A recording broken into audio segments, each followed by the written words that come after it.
1 Coríntios capítulo 15, versículos 1 a 8. Fidex ex audito. Fides ex audito. A fé vem pelo ouvir. 1 Coríntios 15, do 1 a 8. E depois o último versículo desse mesmo capítulo, que é o versículo 58. Então, vou repetir. 1 Coríntios capítulo 15, versículos 1 a 8. São os 8 primeiros versículos. E depois nós vamos pular lá para o último versículo do mesmo capítulo, que é o versículo 58. Diz assim: Irmãos, venho lembrar-vos o evangelho que vos anunciei, o qual recebestes e no qual ainda perseverais. Porque por ele também sois salvos, se retiverdes a palavra como tal vô-la preguei, a menos que tenha escrito em vão. Antes de tudo, vos entreguei o que também recebi, que Cristo morreu pelos nossos pecados, segundo as Escrituras, e que foi sepultado e ressuscitou ao terceiro dia, segundo as Escrituras. E apareceu a Cefas, e depois aos 12, depois visto por mais de 500 irmãos de uma só vez, dos quais a maioria sobrevive até agora. Porém, alguns já dormem. Depois foi visto por Tiago, mais tarde por todos os apóstolos. E, afinal, depois de todos, foi visto também por mim, como por um nascido fora do tempo. Vamos orar. Obrigado, Deus. Obrigado pelo privilégio que tenho de estar na tua casa, Senhor. É privilégio, é uma bênção na minha vida estar na tua casa. Obrigado pelo chamado, obrigado porque a tua misericórdia se revelou. Na mesma proporção, Senhor, eu peço perdão ao Senhor por causa da minha humanidade, que muitas vezes atrapalha o Senhor fazer mais, mas eu quero te agradecer pelo privilégio que tenho de te conhecer. Abençoa, Senhor, nesse dia, nesse domingo, na palavra, Senhor, nos ajude a entendermos a nossa jornada de descobrimento da tua vontade e de nós mesmos. Porque todas as vezes que a tua palavra é lida e exposta, nós compreendemos um pouco mais da tua vontade, mas no mesmo momento também revela quem nós somos e o que é que precisa ser ajustado. E que não seja assim, não seja diferente nesse domingo. Fale conosco, nos oriente. No nome de Jesus. Amém. Eu gosto de Paulo, né? Como eu já falei, se eu pudesse ter um fã-clube, montar um fã-clube, eu ia montar um fã-clube e eu seria a carteirinha número 1, fã de Paulo, né? O último dos apóstolos. Na verdade, é o nosso apóstolo. Não existe apóstolo depois de Jesus, tá bom? Eu sei que vocês veem outras coisas, escutam outras coisas. A gente respeita a liberdade de expressão e religiosa de todo mundo, mas Paulo é o último dos apóstolos, é o meu apóstolo, o apóstolo dos gentios, o meu e o seu também. E eu gosto desse texto porque é um dos textos mais bonitos, porque trata do homem Jesus, da pessoa de Jesus, né?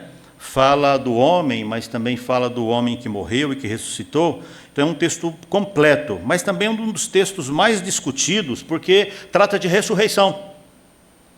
Porque a morte não é um problema para nós, quer dizer, é no sentido de enfrentá-la, mas a morte não é um problema para nós, porque até hoje nós enfrentamos a morte, né? Nós estamos aí lidando com ela o tempo todo, né? Ela está rondando a nossa casa, a nossa vida o tempo todo, e então a gente já sabe do que se trata. Mas quando se fala de ressurreição, aí fica um pouco difícil, porque a gente parece que a gente tem dificuldade de compreender esse negócio aqui. Paulo escreve esse texto exatamente para esclarecer sobre essa história, né? Essa narrativa real, bíblica, literal da ressurreição corpórea de Jesus. E já naquele tempo havia uma discussão enorme se as pessoas acreditavam em ressurreição, não acreditavam em ressurreição. Havia um debate, e eu estou falando isso com respeito, parecia um pouco mais hoje a esquerda e a direita política no Brasil, não se entende. E lá não, tem ressurreição, não tem ressurreição. Então tinha uma bipolaridade ali, né? Um bipartidarismo com relação a crer na ressurreição ou não. Então nós tínhamos lá os fariseus que criam na ressurreição, e tinha também um outro grupo lá, os saduceus, que tinham horror de falar em ressurreição. Então esse assunto não era só um problema naquela época. Até hoje tem gente que assim, eu amo Jesus, presta bem atenção nisso, e vê se a sua fé também não está um pouco escorada nisso, que é errado.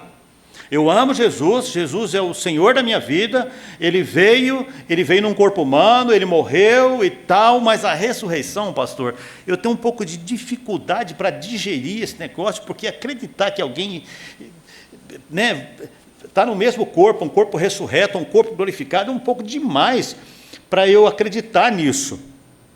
Mas o fato, irmãos, que Paulo escreve esse texto exatamente para tirar essas dúvidas nossas. Ele fala assim, que Cristo morreu e ressuscitou pelos nossos pecados, segundo as Escrituras.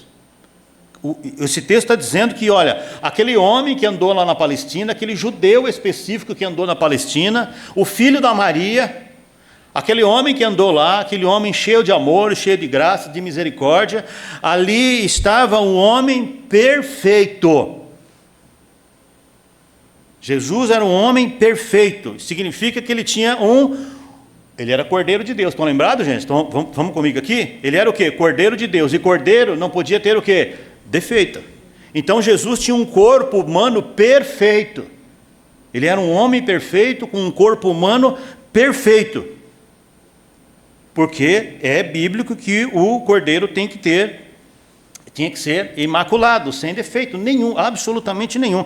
E os cientistas que estão aqui, que sabem do que eu estou falando, e se tiver correção para fazer, pode fazer correção depois, agora não. Mas eu fui checar isso antes, né? O corpo humano é composto de trilhões de células. Trilhões de células. E octilhões de átomos.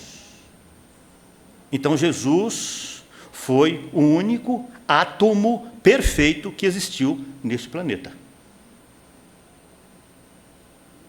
O único átomo. Então a Bíblia nos apresenta um Jesus único, perfeito, o átomo perfeito, o átomo humano perfeito, sem mancha, sem mácula, né? Ninguém foi igual a ele, imbatível, porque ele era o único que foi gerado sem pecado. Ele não carregava nas suas células, né, nos seus átomos, na sua composição física, a queda do pecado não lhe atingiu, porque ele foi gerado pelo Espírito Santo. Então ele foi o único ser humano perfeito, um átomo perfeito. Mas esse átomo perfeito, esse único homem, esse único átomo perfeito, essa mesma Escritura diz que esse homem morreu, que ele morreu pelos nossos pecados, segundo as Escrituras. Tudo que foi profetizado no Antigo Testamento, ele morreu segundo as Escrituras, que Cristo morreu pelos nossos pecados. Então, por que isso é importante a gente salientar? Porque quem nega que Jesus Cristo veio num corpo humano, quem é lá na primeira carta de João? Quem se lembra? Quem nega que Jesus Cristo veio em carne, veio num corpo humano, é o espírito do anticristo. Carta de João, 1 João, capítulo 4, versículo 3, não precisa abrir, só vou ler, diz assim a primeira carta: quem não confessa que Jesus Cristo veio em carne, como homem, como ser humano, não é de Deus, João fala, mas o espírito do anticristo. Então eu não tenho como negar que aquele homem que foi pregado na cruz era um homem com células, com átomo, com um homem em composição humana perfeita. Mas esse homem também, diz o texto, fala no versículo 4, que ele foi sepultado, ele morreu e foi sepultado. Irmãos, nossa salvação depende disso. Que alguém morreu para te salvar, presta bem atenção nisso. A Bíblia a teologia sistemática põe até isso um pouco no lugar, perdão. Ele morreu para te salvar, mas ele ressuscitou para te justificar. Só a morte não anda. Então é importante a gente saber que aquele homem era um homem perfeito, imaculado, zero pecado, 100% cristalino, homem perfeito em toda a sua composição, em toda a sua existência, sem mácula, perfeito, um corpo humano perfeito, porque ele era o Cordeiro perfeito, porque senão ele não serviria para ser o Cordeiro de Deus que tira o pecado do mundo. Então nós temos que compreender de forma bem real. E quando que esse homem perfeito, esse átomo perfeito morre? Lá na cruz: Pai, em tuas mãos entrego o meu espírito. E havendo dito isto, expirou. O único ser humano perfeito, o único átomo perfeito que existiu, morre. Ele morre. E nós falamos aqui já, nós preguei sobre isso, acho que há 2 ou 3 pregações lá atrás, se não me falha a memória, que quando ele está sendo crucificado, um pouco antes de morrer, quando ele está sendo crucificado, nesse ato de entrega para a morte, o que o pai fez? O pai ficou olhando Quem se lembra? O Pai ficou contemplando? Não, porque o Pai não contempla pecado. Por isso que Jesus ora. Como é que Jesus ora na cruz? Deus meu, por que me desamparaste? Jesus foi para a cruz e morreu sozinho, como homem, perfeito. Paulo fala isso para Timóteo, que só há um intercessor entre Deus e o homem, Jesus Cristo, vírgula, homem. Jesus não foi para a cruz como Deus, ele foi como homem, 100% homem. E nesse momento da morte, o Pai vira o rosto, porque o Pai não pode contemplar. Vira o rosto. Os céus se calam. Porque os anjos também não podem fazer nada, porque os anjos também já nessa altura já sabia que aquilo era o quê? Plano de Deus. O que Jesus disse para os soldados ali na hora que Pedro corta a orelha do Malco? Que Pedro quer tirar a faca e atingi-la. Quem se lembra? O que é que Jesus disse? Quem se lembra disso? Ele falou, se eu quisesse, eu pediria ao Pai e Ele enviaria uma 12 legião de anjos para resolver isso. Isso quer dizer que os anjos não poderiam fazer nada, porque era plano divino Ele passar por aquilo lá. Então o Pai não contempla, os céus se calam, os anjos não podem fazer absolutamente nada, a terra, quando Ele morre, a terra sente. Você que conhece os evangelhos, se você não sabe, a terra, no momento que Jesus está na cruz, em agonia, diz a Bíblia, em Mateus 27, diz assim, ó, e na hora nona, houve trevas sobre toda a terra. Trevas sobre toda a terra. Diz o texto, tremeu a terra, fenderam-se as rochas. Fenderam-se as rochas. Então o Pai vira o rosto, os anjos não podem fazer nada, a terra sentiu, o templo sentiu, porque o véu se rasgou de cima a baixo. Então a morte de Jesus não foi algo simples assim que aconteceu lá. Houve uma convulsão no planeta. Porque não era qualquer pessoa que estava morrendo. Era o único átomo, o único homem perfeito que estava ali morrendo. Os mortos perceberam a morte de Jesus. Diz o texto, abriram-se os sepulcros. Vocês já leram isso? Os mortos, o mundo dos mortos, ali o texto diz assim, ó, e abriram-se os sepulcros, toda a criação sente. Jesus foi sepultado, mas ressuscitou ao terceiro dia, segundo as Escrituras, segundo o que Paulo anuncia nesse texto. E por que eu estou falando isso e por que eu cheguei até aqui? Porque Paulo fala algo muito interessante e fala para nós também. Se eu pudesse adaptar esse texto, Paulo diria assim, Igreja Batista Confessante de Cristo, venham lembrar-vos do Evangelho que vos anunciei, o qual recebestes e no qual ainda perseverais, presta atenção nos verbos. Você que é seminarista de plantão, que quer pregar, que quer montar texto e tal, presta atenção nos verbos quando você pregar. Por ele, pelo Evangelho, também sois salvos. Se retiverdes a palavra como vô-la preguei, a menos que tenhais crido em vão. Paulo está dizendo assim, ó, não se esqueça do que aconteceu. Ele morreu e ressuscitou segundo as Escrituras.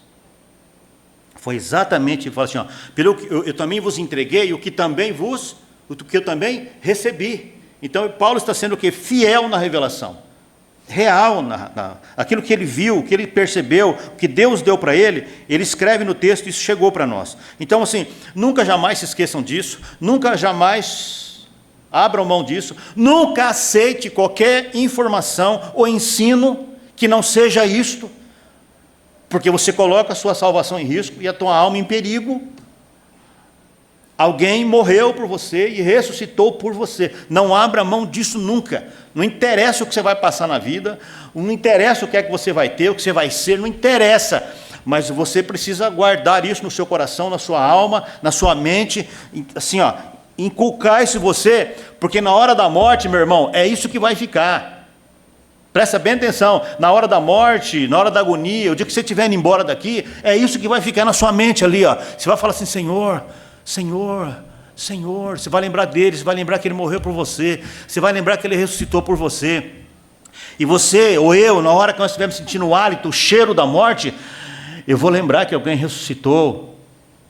E a solução para aquilo que eu estou sentindo aqui, naquela hora, vai ter solução, porque a solução para a morte é a ressurreição de Jesus. É isso que nos mantém de pé, é isso que mantém a igreja de pé. O resto é conversa fiada, irmão. E o resto é conversa fiada, qualquer coisa que estão falando aí, não, porque não sei o quê, coach, uma série de coisas, enfeitando o evangelho. Não aceite nenhum acessório na cruz, nenhum acessório no evangelho. Isto aqui é o evangelho. É aqui que você tem que colocar sua alma, é aqui que você tem que escorar, ancorar a sua alma, é aqui, é nessas palavras aqui, é nisso aqui. Alguém morreu por você, alguém santo, puro, imaculado, o único homem, o único átomo perfeito se entregou por sua causa. Um átomo completamente impregnado da queda do pecado. Células impregnadas de pecado, que somos nós. E a nossa salvação depende disso. Sua salvação depende disso. Eu tenho visto tantas tolices na televisão, chegam uns videozinhos, eu até mando com os irmãos, falei, irmão, dá uma olhada nisso. Não é possível que alguém acredita nisso. Aí os caras viram a câmera assim, ó, o recinto lotado. Eu falei, meu Deus, não é possível que eles estão ouvindo isso. Não é possível. Estão brincando com a alma, leiloando a alma, terceirizando a alma deles, ouvindo isso, acreditando nisso. Não é possível que alguém crê nisso, não é possível. E as pessoas estão ali, sabe, abobalhadas, assim, hipnotizados, bestializados, ouvindo aquelas coisas. Eu falo, meu Deus, até onde vai isso? Até quando vai isso? Como que as pessoas podem acreditar nisso? O evangelho é tão simples, alguém morreu por mim e ressuscitou por mim. Essa é a base principal do evangelho. E eu vejo um Jesus objetificado, um Jesus que foi objetificado, criado, cientificado até para consumo das pessoas, para o consumo da religião, de acordo com a teologia e a cabeça do pastor, do líder daquele lugar. Meu Deus do céu, e Paulo está dizendo assim, olha, Jesus Cristo morreu pelos nossos pecados, segundo as Escrituras. Nem ele pode falsear, nem ele pode, segundo as Escrituras. Eu recebi assim e estou transmitindo assim. Ele morreu pelos nossos pecados, ressuscitou ao terceiro dia, segundo as Escrituras. E aí Paulo, ele levanta aqui uma questão que é muito importante para você, meu irmão e minha irmã, que é a questão de perseverar na salvação. Perseverar na salvação. Não, sabe o que é, pastor? É que eu estou enjoado de você, mas persevera na salvação, irmão. Pelo amor de Deus. Não, sabe o que é, pastor? É que eu tenho uns irmãos na igreja que eu não vou muito com a cara deles. Então, mas persevera na oração, tira o olho dessas coisas. Tira o olho do irmão A, do irmão B, do pastor, que sei lá o que passa na cabeça das pessoas. Persevera na salvação. E aí fica aquela pergunta, né? Então, assim, como é que se dá a salvação realmente em Jesus? Porque tem um monte de crente velho e fala assim, pastor, o pessoal fala de salvação, mas eu não sei se eu sou salvo. Eu não sei se eu sou salvo. Eu quero relatar para você, sim, aqui para você, como que a Bíblia apresenta a salvação. Lembra? Paulo está dizendo que você tem que perseverar na salvação. E eu quero explicar para você o que é ser salvo. Como é que se dá a salvação? É importante a gente falar disso. Pastor, mas eu já sei. Tá bom, então eu só vou te lembrar.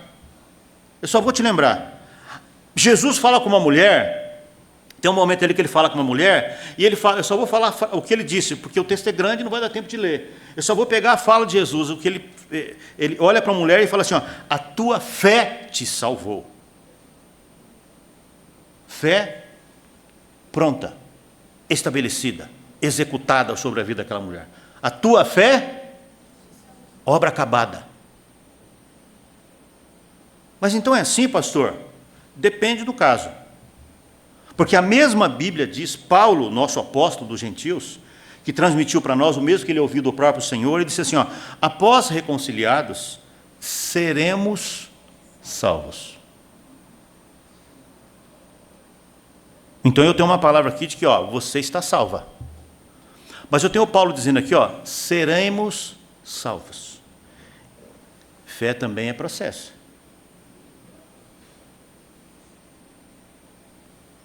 E Paulo escreve para Timóteo, que era o pastor da época, lá que ele assumiu uma igreja lá na época, Paulo diz assim para ele, o Senhor te livrará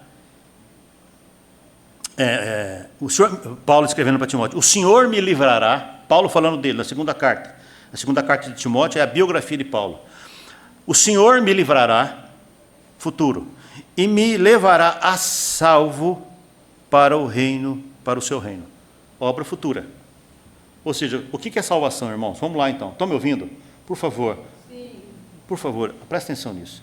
Fé é algo que é estabelecido na hora, mas também é processo, até o dia que Deus nos retirar daqui. Eu fui salvo. Presta atenção nisso, por favor. Eu fui salvo. Aliás, estou salvo. Estou sendo salvo.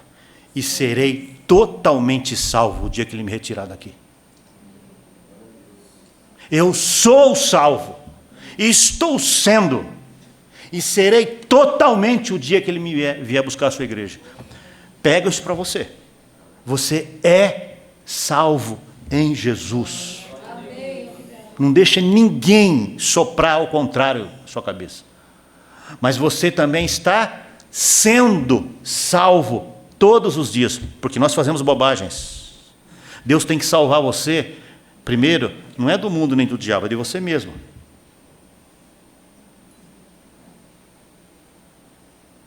Estou sendo salvo todos os dias, até o dia que Ele vier buscar a sua igreja ou vir me retirar daqui. Que é o projeto seguinte, que é a ressurreição. Segundo as Escrituras. Então a fé precisa de perseverança, a fé precisa de crescimento. Se você parou de crescer, precisa pensar. A fé precisa de continuidade, a fé precisa de constância, diz o texto, no qual ainda perseverais. Perseverais. Eu me lembro aqui de dois exemplos, eu marquei 3 aqui, mas eu vou citar só 2. Quem se lembra das catacumbas de Roma? Quem já ouviu falar das catacumbas de Roma? Quem já ouviu falar sobre isso? Que eram os crentes, ali no começo, ali, antes da igreja católica, um pouco, da estabelecer a igreja católica, os crentes, como é que eles se reuniam lá em Roma? Eles se reuniam nos túmulos vazios, por causa da perseguição. Era gente que era tudo subterrâneo. Se você for em Roma hoje, tem passeios lá que você vai visitar algumas catacumbas, que são a parte subterrânea de Roma, onde tinha os corpos antigos lá e tal. E aí ali os crentes se reuniam, eles perseveravam. E você sentado numa cadeira aí, tudo limpinho, ó, tudo cheirosinho, bonitinho, e talvez você sentou nessa cadeira e falou, nossa, que cadeira dura, pastor. Os irmãos naquela época se reuniam em túmulos para adorar Jesus. Para adorar Jesus. Na Coreia do Sul, até hoje é assim. Em alguns lugares, os crentes fazem fila num local lá só para orar. Agora é minha vez de orar. Você já ficou 2 horas, agora é minha vez. Que diferença nossa desses irmãos? Fala a verdade. Se eu falar um negocinho pequenininho desse tamanho para você, um nãozinho, não, você fala, nossa, pastor.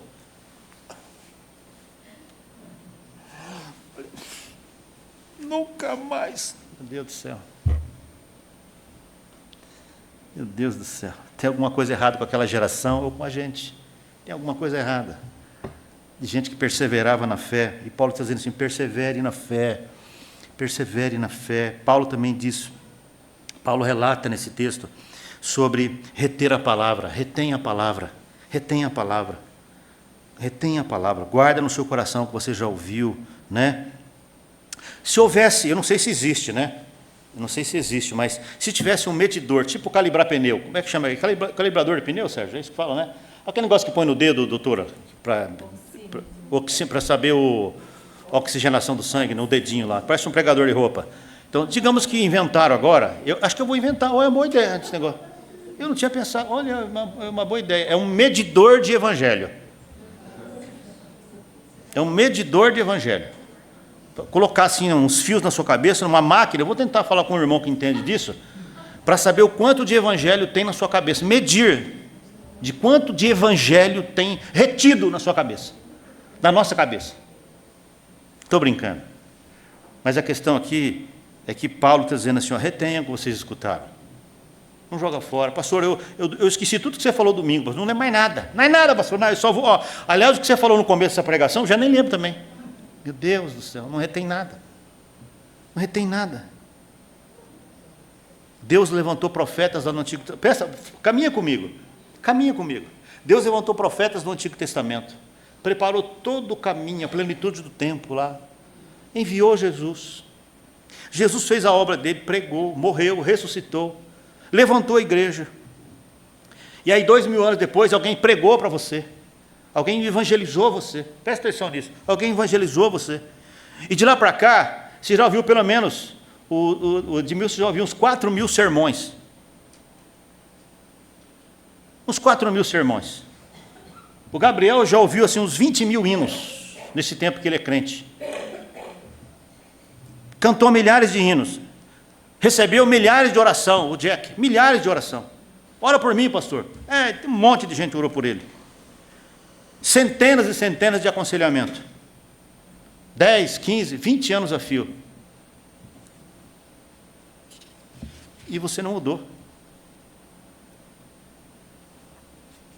Ele não mudou. Eu sou a mesma pessoa de 30, 40 anos atrás, pastor. Aliás, eu não mudei nada, eu sou a mesma pessoa. Estou pior que estava antes. Não reteu nada, não segurou nada, não acumulou nada.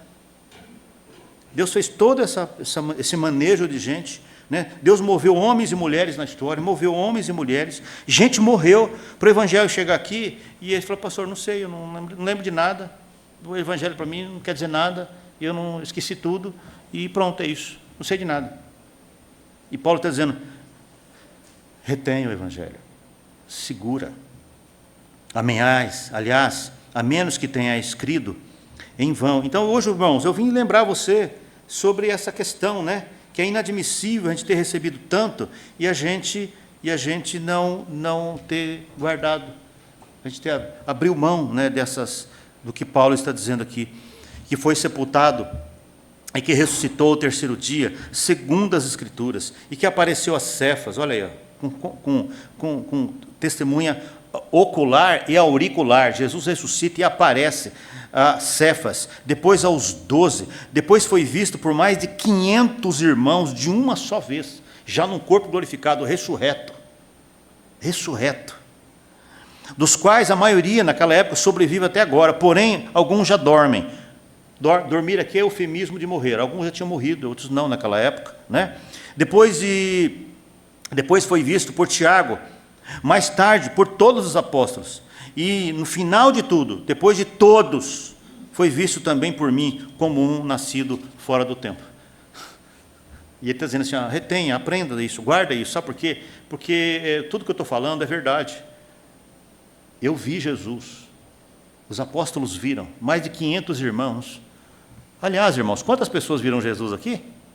Faz a conta, 500, vamos pegar o número redondo da conta aqui, do número que está aqui. 500 irmãos com 12 dá quanto? E mais Paulo? Ou seja, Jesus tinha uma igreja aqui com 513 membros. Está certo ou não? Só que lá no dia do cenáculo, o dia do derramamento do Pentecostes, tinha quantos? 120. Cadê os 380? Sumiram. Jesus perdeu 380 membros em 50 dias da igreja dele.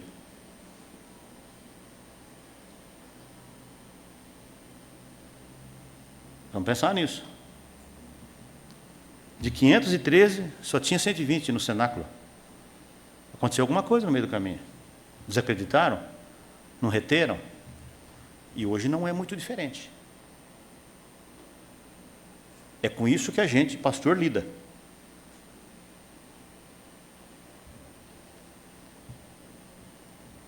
É horrível pensar nisso, horrível, horrível. E nesses 380, a gente vê, tem homens, mulheres, idosos, crianças são levados sem nenhuma retenção do Evangelho. Não retém, não segura, não guarda, não preserva. Então nós vamos nos manter perseverantes naquilo que nós aprendemos. Sempre, né? Sempre. E eu quero concluir lendo o último texto que eu li com vocês, que é o último versículo do capítulo 15. Eu me lembro também que eu vi um filminho, tem uns, acho que uns 10 dias, 15 dias, versículo 58. Enquanto os irmãos abrem. Faz uns 15 dias chegou um videozinho, sabe esses videozinhos que você abre, aparece lá. Aí apareceu uma senhorinha, bem idosinha, ela deve ter uns 100 anos, até mais, enfim. E a família dela falando assim, sou eu, a filha falando, sou eu. Ela, não sei quem é. Olha, o seu marido, né, o seu filho, não sei o quê. Ela não sabia nem quem ela era. Ela não sabia. Mas aí a filha perguntou, e Jesus? Ela falou, Jesus é o meu Senhor, o meu Salvador, o meu Mestre. Estou esperando Ele vir me buscar.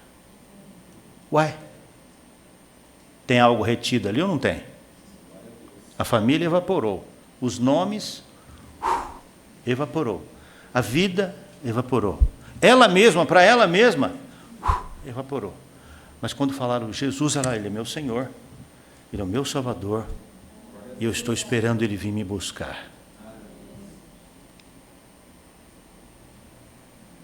É isso que você precisa reter. É isso que você precisa guardar aí. E eu vou para minha casa hoje feliz da vida. Pastor, mas eu já sabia disso. Mas eu estou reforçando. Guarda isso. Guarda isso, porque é isso que vai salvar a tua alma. Versículo 58. Portanto, meus amados irmãos, diz Paulo, escrevendo para a igreja de Corinto, sede firmes, olha, como é que ele conclui o texto, né? Na perícope do texto. Portanto, meus amados irmãos, sede firmes, inabaláveis, e sempre abundantes na obra do Senhor, sabendo que no Senhor, o vosso trabalho não é vão.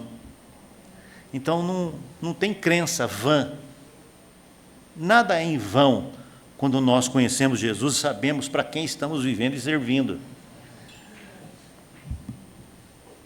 Eu gostaria que você se lembrasse disso. Pastor, tudo que você falou eu já sabia. Então você podia ter vindo pregar no meu lugar. Aliás, está aberto o púlpito, se você quiser pregar domingo, né? Uma mensagem que a maioria das pessoas já sabem. É só vir pregar, porque aí te reforça também, não tem nenhum problema.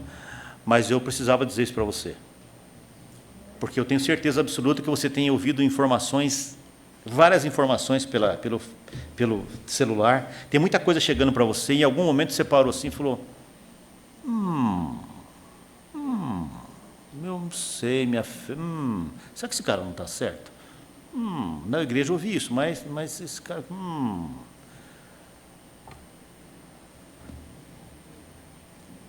Precisamos pensar quem é que nós estamos servindo.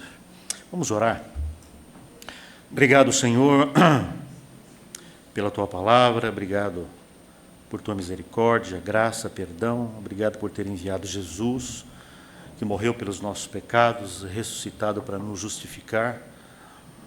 A nossa caminhada é com Ele, servimos a Ele, adoramos a Ele, e é Ele que nós buscamos. Ele é o amado da nossa alma, Ele é o nosso alvo, nosso objetivo, a nossa meta, e queremos estar com Ele hoje e na eternidade. Nós não cremos em outro caminho, nós não cremos em nenhuma outra possibilidade. A Tua palavra não dá nenhuma outra possibilidade, exceto aquilo que já está estabelecido. E nós sabemos que o que está estabelecido é que a eternidade é com o Senhor. Por isso nós nos rendemos ao Senhor. Apesar e a despeito de que ainda somos, porque estamos num processo, mas nós rogamos para que o Senhor tenha misericórdia de nós, de cada um de nós, para que nós possamos Te encontrar naquele grande dia e ser recebidos pelo Senhor. Muito obrigado, Deus, por essa igreja, pelos irmãos, pelas famílias aqui representadas. Louvado seja o Teu nome, que nós possamos compreender qual é a boa, agradável e perfeita vontade do Senhor. Obrigado pela vida de Paulo e de tantos que escreveram a Tua palavra, homens inspirados pelo Senhor. E nós entendemos que quando eles falam, é o Teu Espírito Santo falando, e o Teu Espírito Santo falando é o Senhor Deus falando conosco. Por isso nós nos curvamos, nós reverenciamos e guardamos no nosso coração. E mais do que isso, Senhor, nos dê a graça de reter tudo em nosso coração, porque isto é o que vai fazer a grande diferença naquele dia. No nome de Jesus, nós te agradecemos. Amém.